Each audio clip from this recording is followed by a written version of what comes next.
Hi,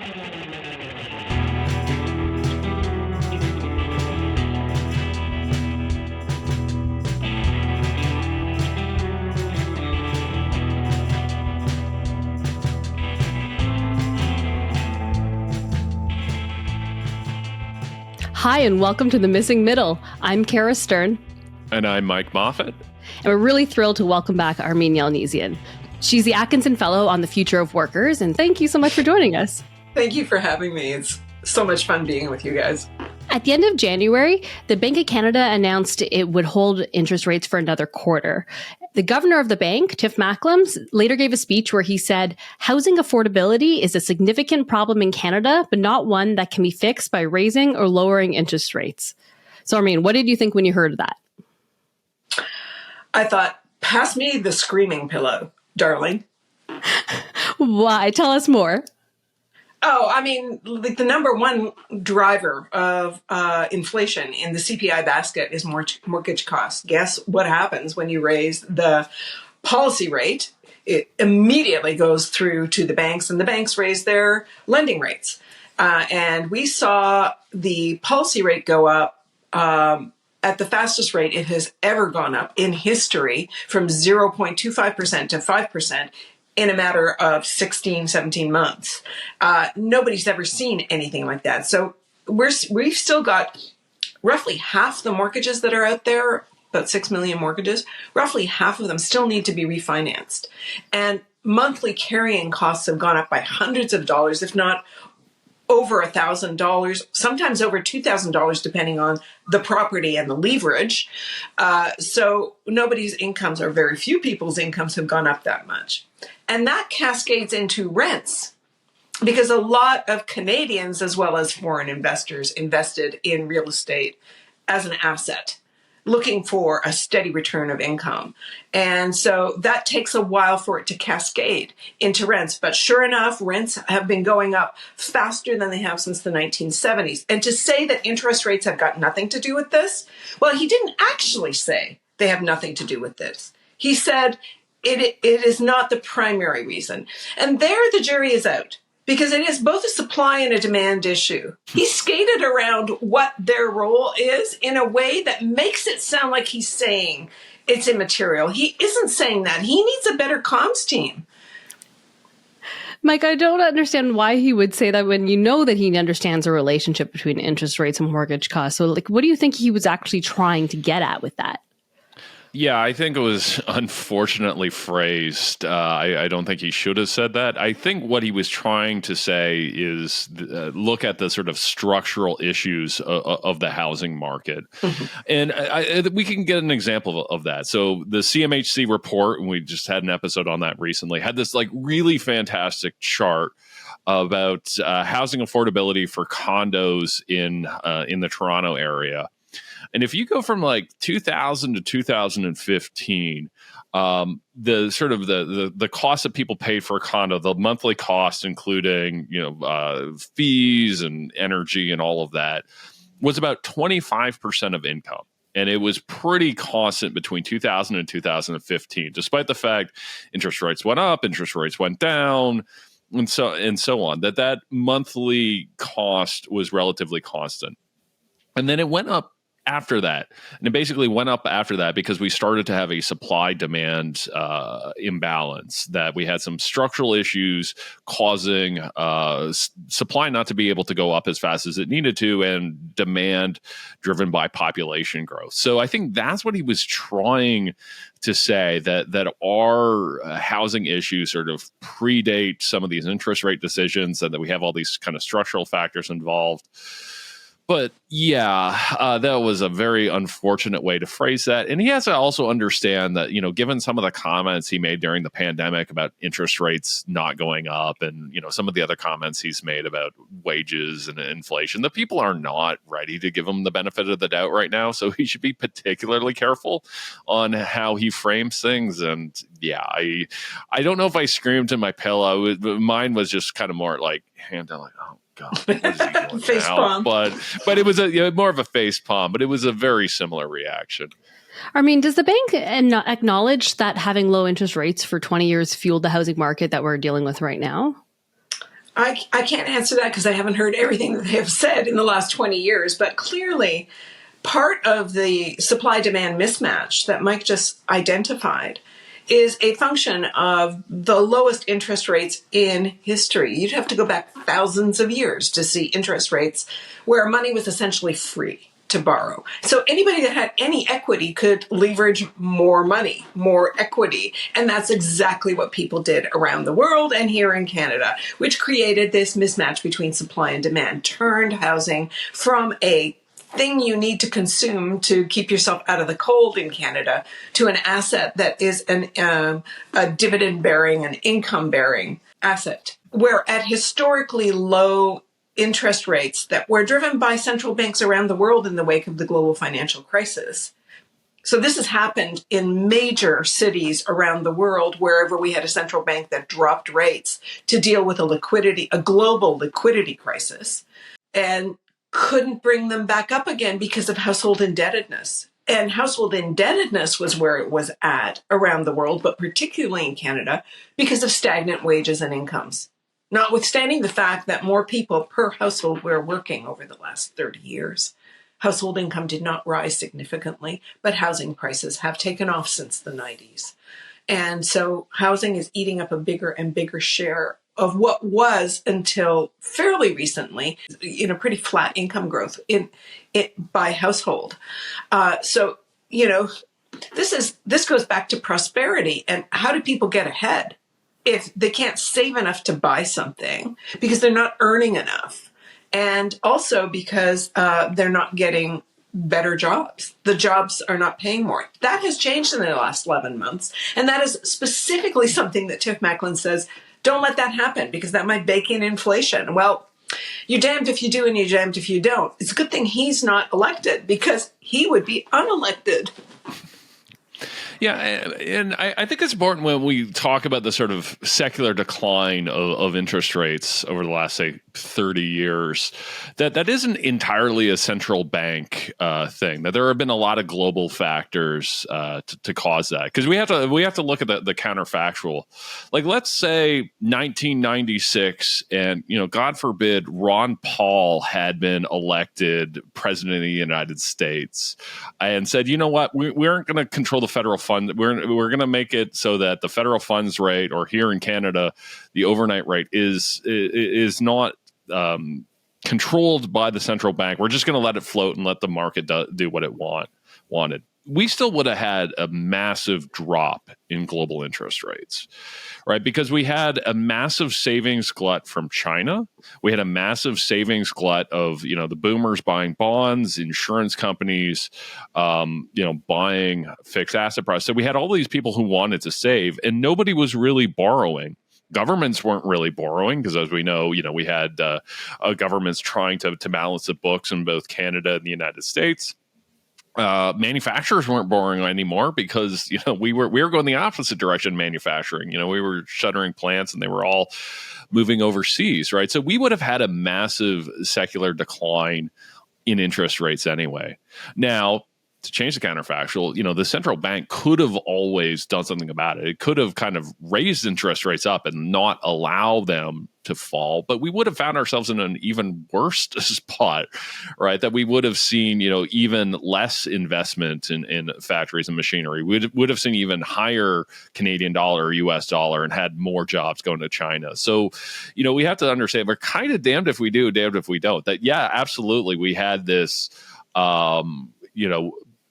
2,000-year low in interest rate, but we also had, the emergence of not just China but the Asian tigers, something, an economic phenomenon that we arguably hadn't seen since the Industrial Revolution, and we also had the big baby boomer bubble demographic, right? And we've never seen a big cohort of individuals like that. So we had some really unusual dynamics in the 90s and 2000s that led to these global interest rates, but it absolutely had all of these knockdown effects. What do you mean the Asian tiger? What does that mean? So the Asian tigers are South Korea and Thailand, basically a bunch of countries in the 80s, 90s, and 2000s who really became globalized, became sort of first world manufacturing powerhouses, which helped basically drive down the costs of goods. It was, we saw these manufacturing powers emerge, and the price of a T-shirt went down in both nominal and real terms as these countries got very good at producing things, which led to this kind of secular global decline in interest rates. I thought about people probably were okay a little bit with the stagnant wages for a while when the cost of everything started going down so massively. And I wonder what role that played in getting to where we are today, where it's just like things aren't really going down in prices the same way they were before, and people's wages aren't going up, so they just can't afford housing. Do you think that played a big role at all? Well, I think what we saw was that as again the price of T-shirts and everything went down, and incomes did go up for people in the 90s and 2000s. Now there's distributional things.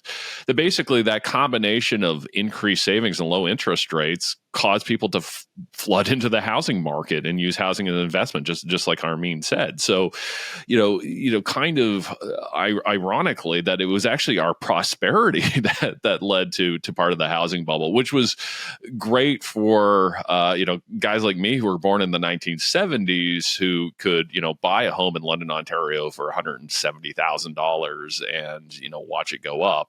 But it's been really challenging for the generation after me who saw basically all the Gen Xers and boomers buy up all the housing, and you guys are scrambling for the rest. Yeah, I felt like I really missed out. I spent too much time in kindergarten rather than buying homes. It really messed that up. It was irresponsible of you to be born 10 years too late. I mean, do you think that we're seeing that full force of that rate rise you talked about now, or is there still going to be more to come? Oh, definitely there's more to come, because about half of the mortgages that are out there, outstanding mortgages, about 6 million of them, about half of them still need to be refinanced in 2024 and 2025. So the other shoe's going to fall. Yeah. And it takes a while for that to translate from mortgage holders to renters, because not all mortgage holders own a second or third property. But it will arrive in rental markets. And we haven't seen rents increase year over year this quickly since the 1970s. So more is to come there too. And to your point about nobody wanting to see higher prices, there being actually a lot of sympathy in some parts of the conversation for Tiff Macklem saying don't raise wages or else you're going to bake in inflation. If that's the case, and we don't see continued rises in wage rates and employment rates of people in the bottom half of the distribution, then housing is going to chew up more and more of people's incomes, and that is going to slow down the economy because there's just less money to go around for the non-essentials. To Mike's point about what happened in the 70s, 80s, 90s, 2000s, somewhere around the middle of the teen years, 2010s, we started seeing an accelerated wage gain for those at the bottom. That's because minimum wages started to be increased in virtually every province across the country because of the importing of a fight from the US, the fight for 15.